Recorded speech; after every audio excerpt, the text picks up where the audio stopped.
Olá pessoal, prazer estar aqui com vocês, nossa aula 5. Hoje nós vamos falar sobre os métodos de pesquisa e ergonomia, né? Ou seja, toda essa interação com a análise ergonômica do trabalho é necessário, né? A intervenção de técnicas, de métodos que o ergonomista, o engenheiro de produção possa utilizar para alcançar, né, aquela problematização, tá? Então, no caso, nós vamos ver algumas dessas técnicas, dessas ferramentas, para a gente entender como que é, né, essa interação com o trabalhador através de uma técnica ou de uma ferramenta específica, tá? Então, vimos ao redor das últimas aulas, né, que a análise ergonômica é um processo participativo, construtivo, não faço sozinho, ou seja, eu preciso da ajuda, da observação, né, daquele trabalhador frente ao posto de trabalho, frente à sua atividade, frente àquela tarefa prescrita. Tá? Ele é complexo, eu preciso de conhecimento dessas tarefas, dessas atividades, daqueles tópicos que nós falamos lá anteriormente. Tá? Então, para isso, muitas vezes nós costumamos dizer que eu vou estudar certo posto de trabalho que está contido, que nós chamamos de sistema. Né? Então, o que é o nosso sistema? Né? É um conjunto de elementos ou subsistemas internos que vão se interagir, vão evoluir ao redor do tempo, né? Seguindo certos procedimentos, que são os processos, as normas, as regras, leis, tendo um objetivo em comum. Tá? Então, por exemplo, esse sistema, eu posso ter algum detalhe dentro daquele setor específico, que eu chamo de sistema, e aquele detalhe, aquele subsistema é meu posto de trabalho, tá? Então, eu vou ter no meu sistema aquilo que são as fronteiras, o limite do meu estudo, eu vou ter o subsistema, ou seja, aquilo que compõe, né, o sistema, e a interação, ou seja, aquilo que um sistema depende do outro, etc. Está dentro lá do meu sistema, tá? Então, o elemento do sistema tem entradas, aquilo tá, as matérias-primas independentes, os insumos, as saídas, o produto final, por exemplo, né? O ambiente em si, aquilo que é uma variável dentro ou fora da fronteira, que não tem uma relação direta com o processamento, né? Mas pode influenciar, por exemplo, como um iluminamento, um ruído, né? E pode influenciar muito aquele sistema, tá? Então, por exemplo, um desenho interessante, né? Aqui um sistema produtivo, né? Eu tenho bem conhecido recepção do material, então aqui é a minha fronteira do meu sistema, né? Eu tenho aqui, eu recepciono o material, eu vou ter certas atividades aqui, ou seja, o que eu chamo de subsistema. Eu tenho, por exemplo, aqui, por exemplo, uma célula de soldagem, né? Eu tenho aqui outro setor, estampagem, corte, usinagem, montagem, saindo aqui, expedição, né? E saindo da minha fronteira, né? Então, por exemplo, eu, como engenheiro de produção, eu estou percebendo, né, uma demanda de absenteísmo das pessoas que trabalham lá na minha célula de soldagem, né, no meu subsistema. Então, é ali que eu vou focar dentro dessa fronteira, né? Muitas vezes, algo que pode estar acontecendo aqui vai depender de tarefas subsessoras, né? Eu posso ter um problema que ocorre aqui, mas que veio de outro setor. Por exemplo, eu recebo um material com algum tipo de acabamento que eu posso machucar minha mão, por exemplo.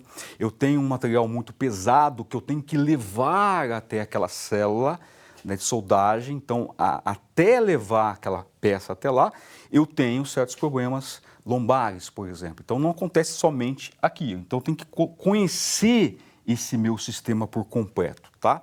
Então, estudar aquela operação em particular, que no caso é o exemplo da soldagem, vou restringir a fronteira naquela operação, né, acompanhando, né, a solda, o operador, aquilo que chega, ou seja, como eu falei, as peças a serem soldadas e aquilo que vai ser a peça soldada propriamente dito. Né? Ou seja, eu posso até ter problemas de qualidade naquelas peças, oriundas de algum problema da interação do trabalhador com aquela célula em si, né? Então, o sistema sempre vai trabalhar com o homem, né, o trabalhador, a máquina e o ambiente, né? Então, por exemplo, eu tenho lá no meu ambiente interno, a máquina, seus dispositivos de informação, de processamento, controle. Eu tenho uma interface entre esse homem e essa máquina. Essa interface ela ocorre recebendo as instruções, procedimentos, né? E ao todo eu tenho essa evolução do trabalho. Então isso representa toda essa interação. Não adianta nada o engenheiro de produção observar apenas para a máquina, apenas para o trabalhador. Eu tenho que perceber também tudo aquilo que envolve esse sistema homem-máquina, o ambiente, tá? E tudo isso é uma tarefa complexa que envolve a nossa análise ergonômica do trabalho, tá? Então, muitas variáveis podem estar envolvidas aqui, né? Então, por exemplo, pegar aqui, né, o ser humano, eu tenho aqui, por exemplo, aquilo que envolve a máquina, o ambiente, o próprio sistema em si, né? Então, pegando, por exemplo, uma questão relacionada a parte de antropometria biomecânica. Então, por exemplo, as dimensões do corpo daquele trabalhador, né? Então, eu tenho lá um trabalhador com uma estatura mais baixa, né? Fazendo um esforço muito grande em alguma adequação, falta de adequação naquela máquina, que exige um esforço maior. Então, já percebe que as medidas do corpo daquele trabalhador para aquele equipamento acabam sendo não corretas, assim, a ponto de dizer de eu interagir melhor com aquela máquina. Então, por exemplo, um caso muito comum, né, onde a questão, né, de visão, eu tenho, por exemplo, uma percepção, né, olha, eu devia estar usando óculos, estou sem óculos trabalhando hoje, eu estou tendo problema de informação, não estou lendo adequadamente os meus dados, né?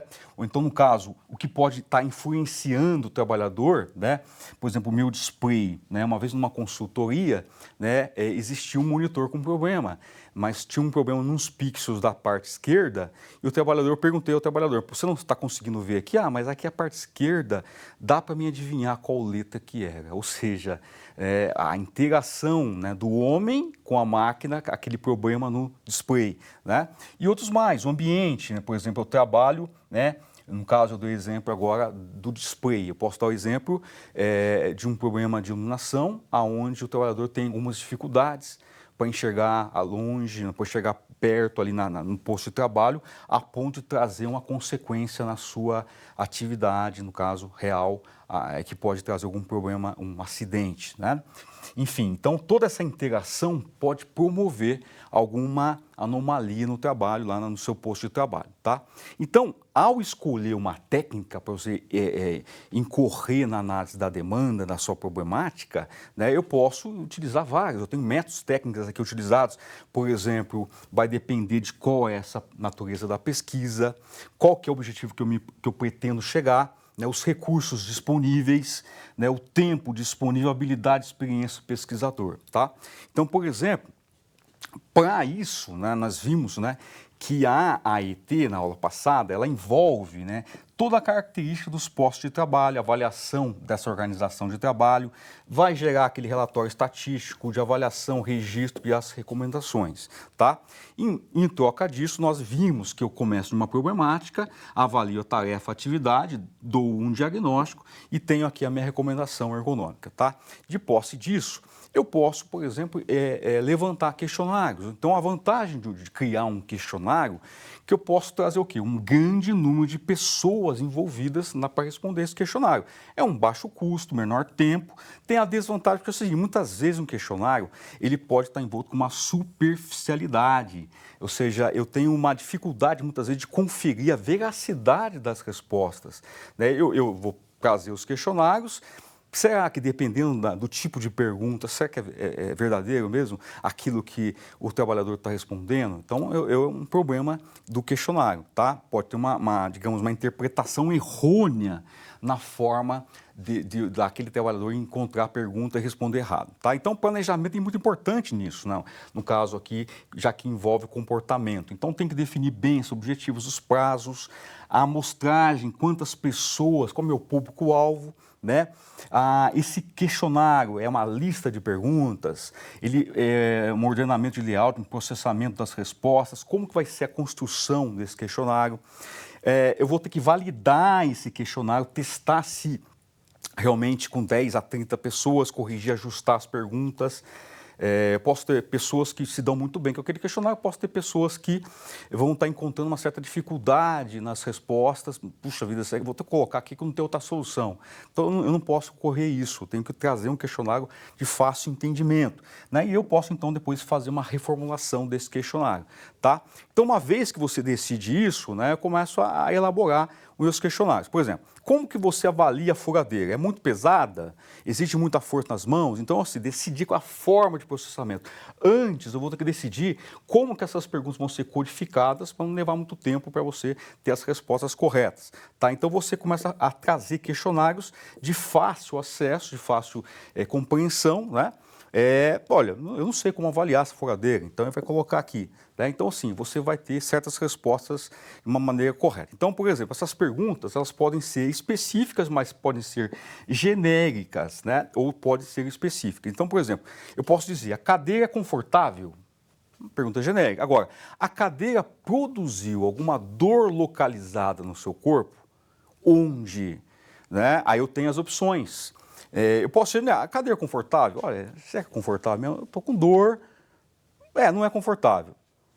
É confortável. Então, mas se você trazer uma coisa mais específica, ela não é confortável, mas ela traz alguma dor lombar, alguma questão no ombro, no dorso, então ela é específica. Então você vai avaliar isso com importância, né, de uma questão genérica, uma questão que é específica, tá?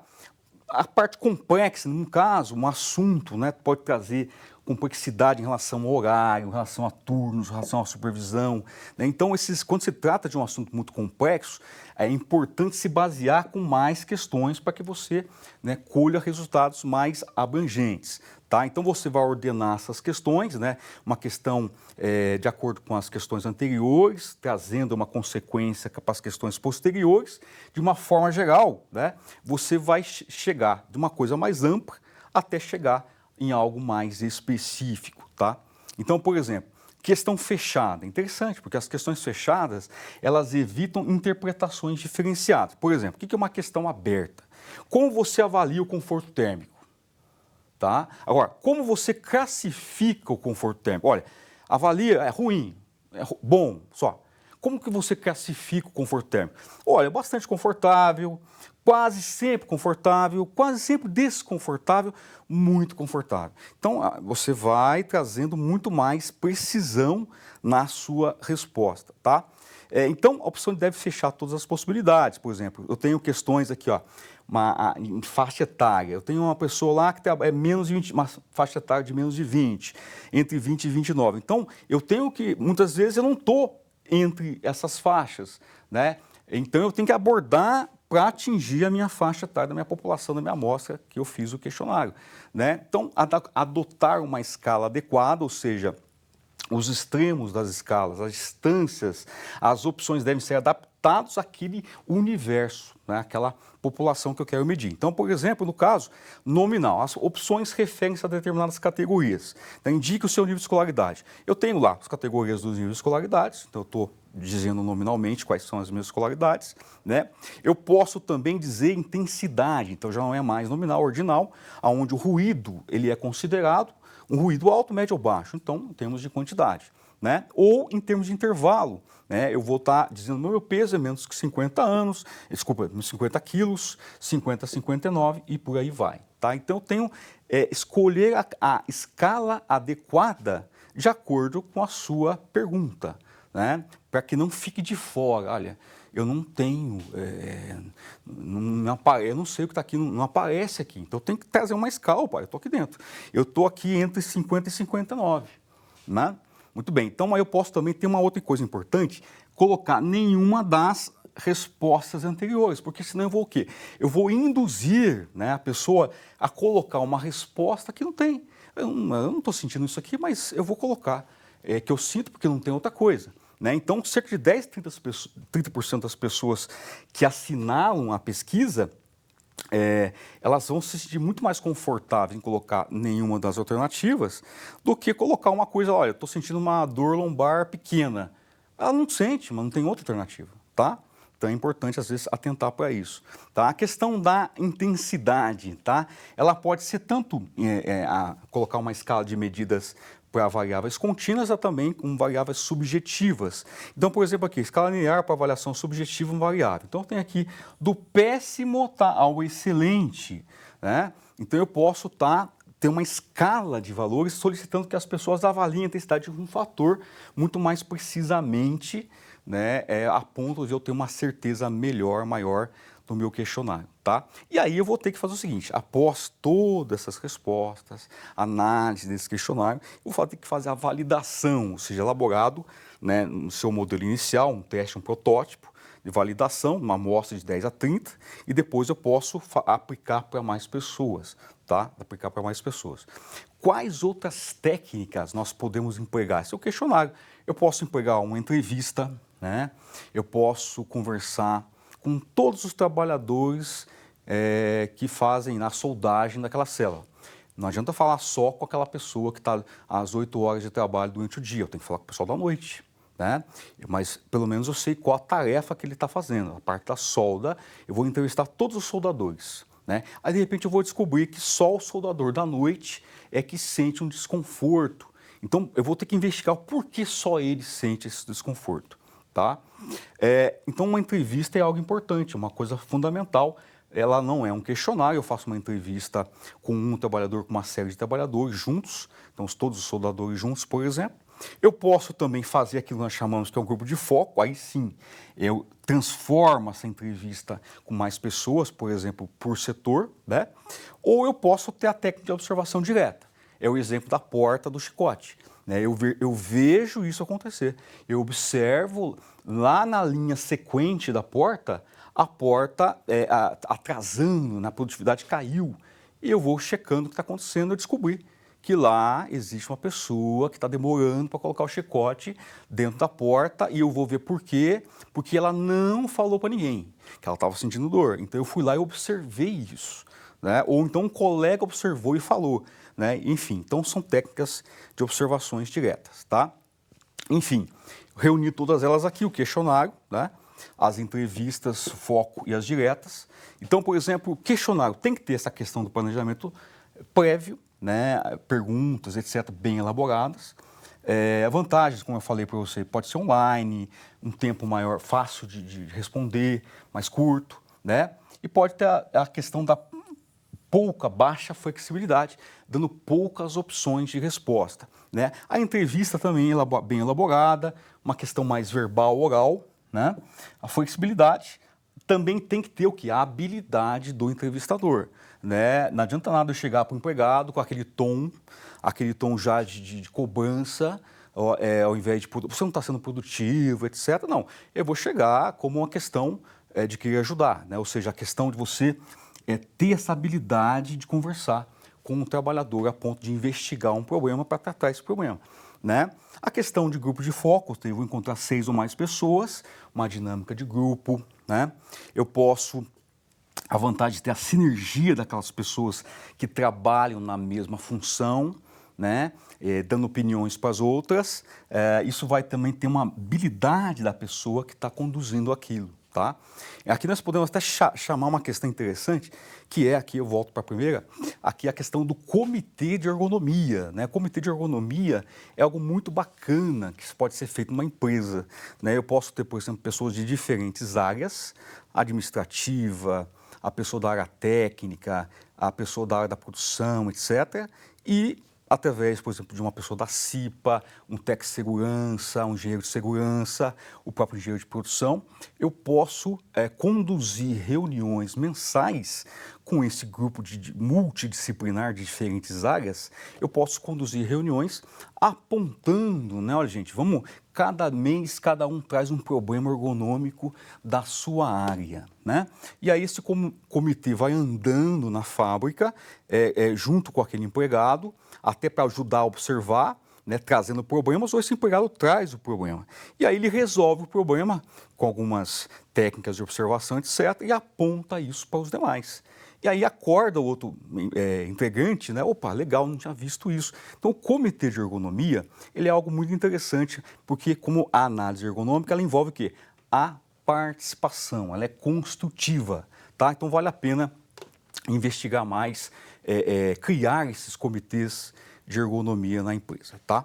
Muito bem, então aqui, né, nós podemos dizer então que esses questionários são interessantes, eles se baseiam, né, em respostas, em questões relacionadas à antropometria, à questão do desempenho do trabalhador, né, e isso pode trazer uma série de questões que são levantadas, tá? Ferramentas, pessoal, tem muitas ferramentas, tem escala de Borg, tem aí, por exemplo, o NIOSH que nós falamos, né? Tem o Okra, tem o Hula, algumas das ferramentas que vocês vão ver aqui nos materiais dessa aula, tá? Então, na próxima aula, nós vamos conversar um pouquinho aí da parte de acessibilidade, tá? E aí eu deixo com vocês, né, todo o material da aula, né, para a gente começar a investigar os problemas ergonômicos, ou seja, através de técnicas de questionários de entrevista, grupos de foco, de comitês de ergonomia, ou através dessas ferramentas como o NIOSH, o Hula, o Okra, o Morgag, etc., que estão no material de vocês, tá? Agradeço a todos, até a próxima.